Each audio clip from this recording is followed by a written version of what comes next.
So, ayan guys. Magluluto tayo ng isda. Papaksiwan natin.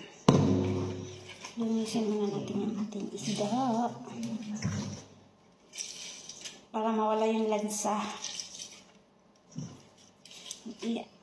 Gasan natin ng lemon. Lemon tsaka asin. Ouch. Tusok na.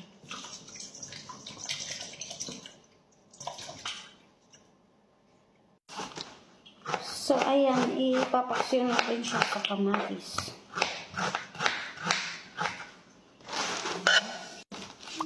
At ang ating mga sibuyas.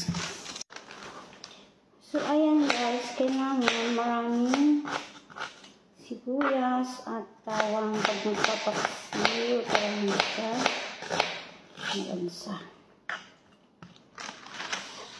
So, ayan guys, dahil papaksiw tayo sa kamatis, kailangan maraming kamatis. Ayan, pailaliman natin ng maraming kamatis at maraming sibuyas. Ayan. At ang ating bawang, hinugasan lang at pinitpit lang yan para malasa. Tapos, syempre, ang ating pamintang buo. So, ayan na guys. Ayan.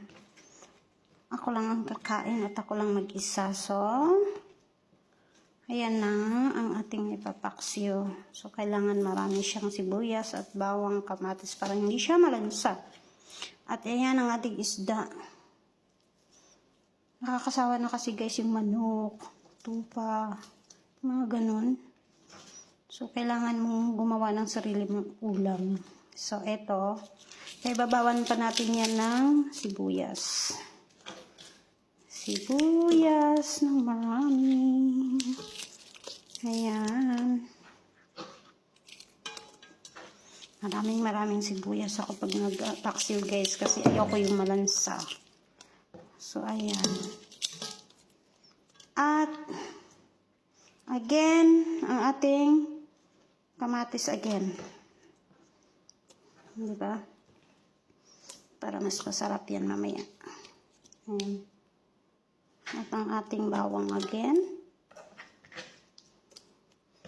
Ayan. At pamintang buo. Marami din ako maglagay ng bawang guys. Kasi kinakain ko kasi yan. So, hinugasan lang natin yan. Ayan. Lalagyan natin siya ng olive oil yan guys. Kasi naubusan kami mantika sa olive oil. Lalagay natin.